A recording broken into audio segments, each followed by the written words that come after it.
Vanilla, chocolate, strawberry. আমরা তো এইরকম কেক সবসময়ই খাচ্ছি।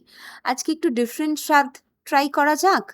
High, I Riya. আজকে বানাবো ছানার কেক। লাগবে খুবই কম ইনগ্রেডিয়েন্ট। সেটা হলো ফ্রেশ ছানা, সুজি, চিনি আর ঘি আর এলাচের গুঁড়ো। দিলে ভালো হয় কাজু কিশমিশ, বাট আমি এখানে দিইনি। চলো দেখি কিভাবে বানাই।